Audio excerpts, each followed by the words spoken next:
Make me lose when I'm with you. How can I snooze and miss the moment? You just too important. Nobody who body like you do. I can't lose. Hey my Shannon dolls, I am back with another video. Today will be a story time. It'll be about how my father was murdered. And discussing, I guess, some news that I just got not too long ago about his murderer. So, before I start, like, subscribe, and let's get into the video. All right, I hope everybody's doing great. So, like I said, we're going to be talking about my father's murder.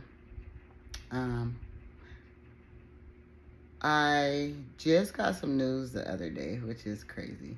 And I know that God has been working on me. I mean, even when my father got murdered, you know. But I'm in a different place as far as I've always perceived it differently, but I'm standing on how I used to feel and still standing on it today. So I guess I got to explain. Hold on, because the light is in my eyes. Okay, hopefully that's better.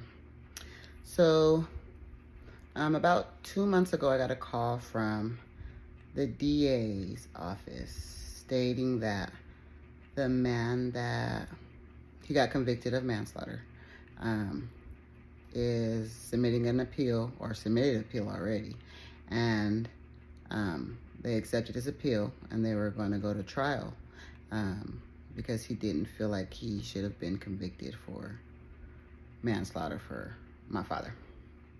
And the whole process, like, I don't know in this video how deep I'm gonna go as far as the court, how it went in court, and maybe this will be more than one part because it's a lot. But he doesn't agree that he should have gotten manslaughter for my father, and the courts are agreeing to review it. In that whole process, when they called, they informed me that also he is in jail. The guy that is doing the appeal, he was out, got out last year, I think the beginning of last year, and was out for a few months before he murdered his girlfriend. And I don't know a lot about the story, but what they told me, and that's not my story to tell, but I am like, well, why would they accept his appeal if they know that this man just went? But they accepted it before it took place, and then he committed the murder, which I think they're going through the trial right now, so he hasn't even been convicted of it yet, but he's in jail for her murder. So they just called me on Thursday, I think it was, last week Thursday. Was that the 1st of February? And told me that they overturned his conviction and that he will not be no longer charged with the manslaughter of my father, Willie Lee Caldwell. So I know that most people would be upset, be angry, but I think I'm at peace. Maybe a little confused, but I'll explain what I'm feeling in a minute. Let's go back to February 20, hold on.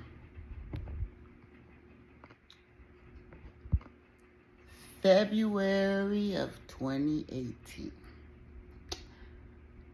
I get a call that my father is in ICU. From my cousin, and like I said, there's a lot of parts of the story that I probably will tell because it gets really deep. But my father was murdered by his girlfriend's son. So, I got the call that my father was inside of ICU, and I got it late because my father was in ICU early that morning, and I got a call late because his girlfriend didn't want to call me. When I got up to the hospital, I told them that I'm my father's daughter. Not only am I his daughter, but I am his oldest daughter. And they told me, well, no, on record here says that he only has one daughter, and she's over there. And I looked over there, and it's his girlfriend and his girlfriend's daughter. Now, I'm already in a state of panic. This is the first time that I've experienced something like this, and you are telling me that I can't see my father because I'm not his daughter, and I am his daughter.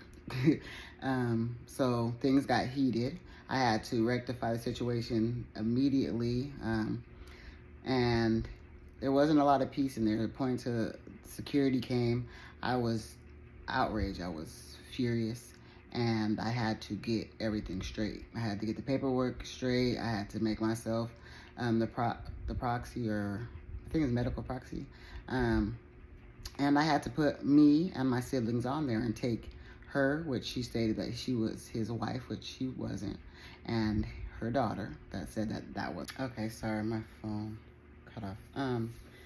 So like I said, I just had to get all of that information straight. Security came because I was arguing back and forth, was heated back and forth with his girlfriend, only because she tried to stop me. One, she didn't want to call me and contact me to tell me this was going on. I had to hear it later that day from my cousin.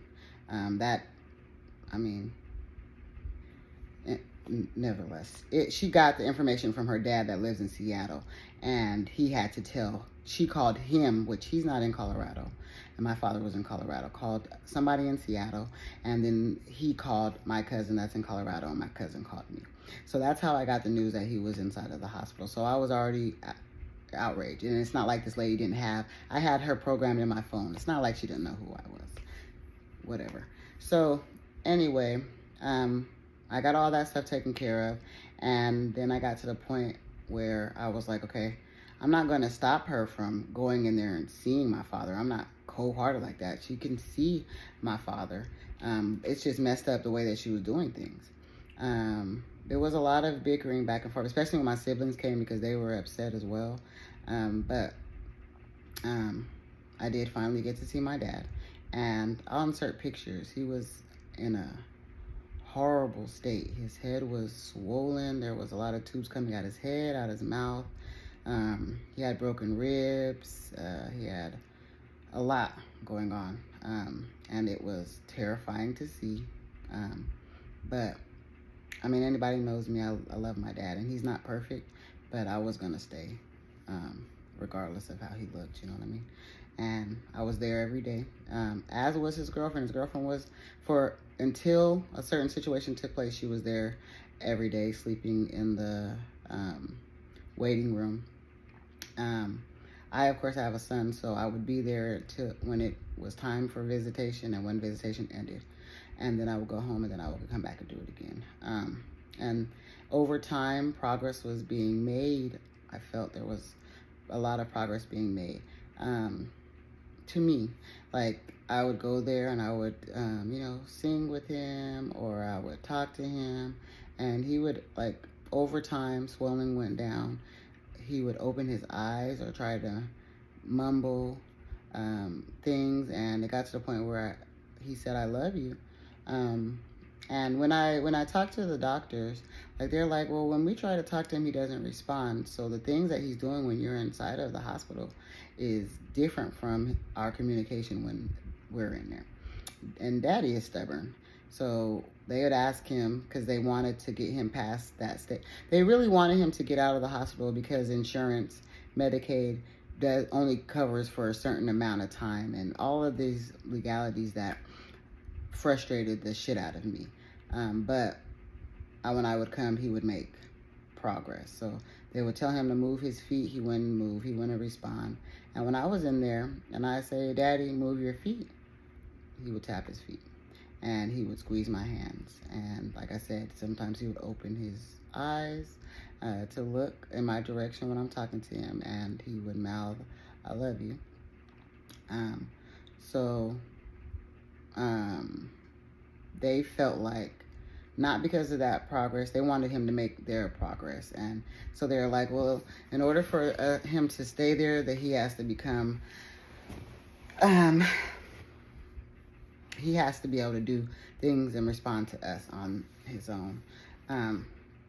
But let me say this before I go into that. Let me tell you what took place, because I'm getting into the whole story. So what took place was, my father was at his girlfriend's house.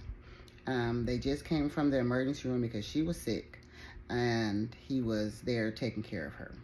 He was on a chair, and his girlfriend was laying on the couch. Her son came over, called first, said that his girlfriend kicked him out of the house. And I believe it's the same girlfriend that he ended up killing. But don't quote me on that. He ended up coming over, brought my dad a beer, which my dad didn't even get to drink. And came and said, "Mom, can I stay with you for a little bit because my girlfriend kicked me out of the house?" She said no. She said, "No, you're not staying here." And they went back and forth, and she went and laid back on the couch. My dad did not say anything to him. He, of course, said hi when he came in the door, but between their conversation that they had together, he did not say anything. My dad's, her son got upset, and was like, "You're letting him stay here and you won't let your own son stay here?" And got upset, went up to my dad and punched him. My dad fell to the floor, and then he started kicking him with steel-toe boots in the head. Then my dad was unconscious. Now, let me tell you, my father was paralyzed on one side of his body, on his, I believe it's his right side, and he could not defend himself. So not only did he catch him off guard, my dad was handicapped. My dad was paralyzed on one side of his body, so it was hard for him he walked with a cane, you know what I mean? So he beat my father, kicked his head and kept bashing his head in, and then proceeded to drag my father to the balcony and throw him off the balcony. He tried. I'm gonna take the name out, sorry. She stopped him. And she stopped him from, she stopped him from throwing him off the balcony. But he still proceeded to beat my dad. Now, when she finally got him to stop, he went downstairs, took a beer, and he waited for the police. Okay, so he waited for the police. They had on camera that he said that, yes, he was trying to murder my father, that it was intentional. He said it over and over again. When they first got him, in the car, and then at the precinct, and they had it all on camera. But yeah, then we'll double back. In the hospital with his progress, for me, because he would respond to me, I guess I felt like there was so much hope, you know. Got to the point where, without telling me, they moved him from the ICU. They wanted to put a trach in his throat, and they were telling me the only way that he would be able to stay in ICU is if they put a trach in his throat.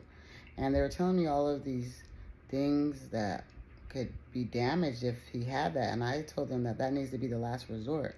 They were making progress, like taking him off of the breathing machine slowly, so they'll see if he can breathe on his own for 5 minutes, and then 10 minutes, and then it got to 30 minutes, and it got to an hour, then like a few hours. So he was making progress, so I didn't feel like he needed the trach. They just wanted to get him out of the ICU because they were afraid that insurance wasn't going to cover it. They said insurance will cover it for 14 days, and he was getting past his 14 days. He wasn't there yet, but getting there. And without notifying me, they took him from the ICU and put him into physical physical therapy means that he's breathing on his own, and that means he wasn't monitored. He wasn't being monitored.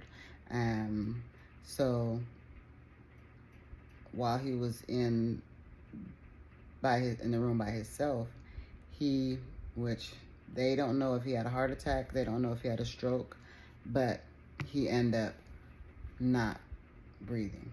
He ended up flatlining, and they don't know how long he was without oxygen to his brain. When they reached him, they resuscitated him. They did all of that, the stuff that they do, and then end up injecting his some injection into his heart to start his heart back. So when he came to, he was without oxygen for so long that he was brain dead. He was having consistent strokes or seizures back to back to back, like every minute. And it was just devastating to see. They called me, and prior to, I had a dream that my father passed away, or more like a vision. I was on the toilet in the morning, and then later that day, they called me, or actually, no, not actually, like maybe an hour after I had that vision, they called and said what took place. She's not sure if he had a heart attack, X, Y, and Z, and that we need you to come down here. So I called my siblings. I let them know that the doctors wanted to talk to us, and they took us in the room, and they sat us down, and they told us what was going on. And with their medical opinion, or their professional opinion, they felt like he was brain dead, and there was no reason for us to keep him on these machines any longer, and that they feel that our decision should be that we pull the plug, which I'm the oldest, so the decision came down to me having to decide. Now, like I said, I love my dad, and that wasn't a decision that I was willing to make. If it was up to me, my dad would still be on those machines. Selfish, I know, but that's the truth. My siblings told me their reasoning on why they felt that he should be taken off, and I'm not gonna say all my siblings agreed. Me and my youngest brother didn't agree. The two middle did, and their reasoning was logical. And so with their logic, I made the decision, and I signed the paperwork to take him off of the breathing machine. Now, in my head, there was hope. Like, there are stories that when you take them off of the breathing machine, that they could breathe on their own. And I was in that room with him so many days, holding his hand and making progress, that I believed that he would. You know what I mean? And I'll insert pictures of, like, they gave him morphine to help him pass easy, and we just kind of said our last prayers and our last goodbyes, but it was not as easy as I thought it was going to be. In my mind, when you say he passes with ease, the morphine is going to help him pass with ease, to me that means no struggle. And when they finally came in and they turned off those machines, my father was gasping for air. Okay, so as I said, he struggled. It was like he was suffocating. He was trying to breathe.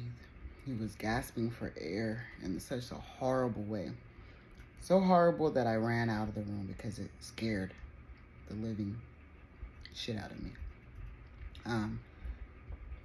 I ran into the waiting room, ran into the temple, where you pray, the little church area.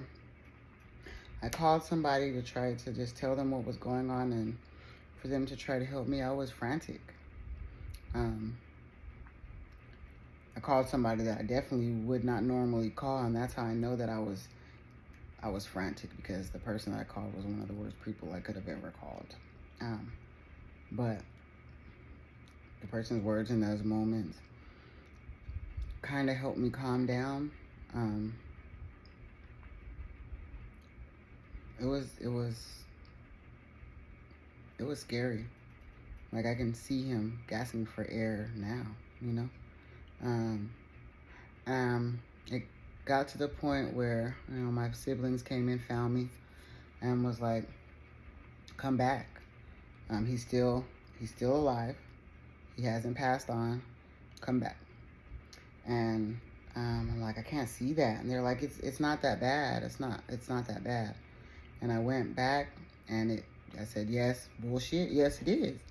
This time I ran out of the room, but I didn't leave all the way out of the ICU, like I did the first time. And my brother came, and he's like, Chantel, it's okay. And I know it's hard. But you can do this. He's not passing. Every time you go back in the room, his pulse drops, and every time you leave, it gets stronger. And they're like, he's waiting for you. He's waiting for you to pass. So come back in. And my sister came out, and she confirmed the same thing. She said, before you left out of here, his pulse was a certain rate. It was dropping. You came back up, and it went back up really high. And so then I go in there, and I look, and it's high, and then it starts to drop. Starts to drop.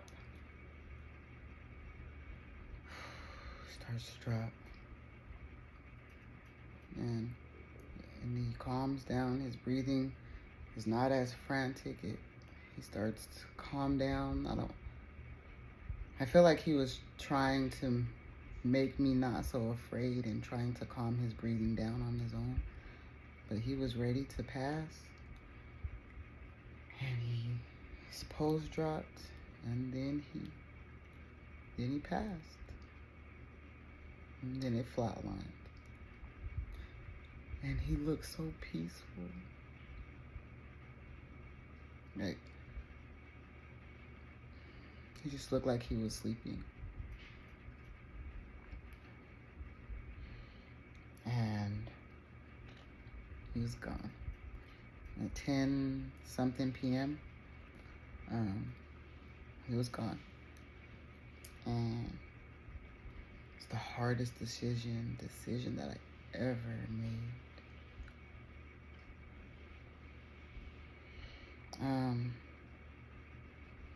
All right, so now it went from first-degree attempted murder to first-degree murder, because he's gone. Now, during this time, the investigators called, said that they were going to come and see it so they can do the investigation on this attempted murder, and never did. So during that time, I documented. The pictures that you see are just some of the pictures that I took day by day, because they weren't coming to investigate it themselves. And some of the pictures that you see are the pictures that had to be used in trial, because the investigator never came. We had to call them and let them know that he passed. And then the process started with trial, with court. And it was a long process, I can tell you. Actually, sorry. It got really lengthy. One, on behalf of the person that murdered my dad, he was basically, he's fighting for his life, And honestly, I understand. During the whole time, they say Colorado doesn't do the death penalty, and when they said all that stuff, my siblings were upset, but I didn't want him to go to jail for murder. I didn't want him. I didn't want to be a part of sending any black man to jail for murder. Any man, anybody to jail for murder. One, my dad's relationship with that woman was not a healthy one. There was a lot of domestic violence on both ends. She went to jail for putting her hands on my father, and he went to jail for putting his hands on her. They had a restraining order against each other, but still stayed. So this is that woman's son, and being a woman that, if my mother was getting, even if she was at fault sometimes, if somebody put their hands on my mother, maybe I would snap. You don't know what you would do in those situations when it comes to your parents. And though the reason why he put his hands on my dad that day, my dad didn't do anything to her. Their relationship actually was getting better in their sense, I guess. And I can see it happening, you know what I mean? It's not to justify what he did, because the reason why he did it didn't have anything to do with it.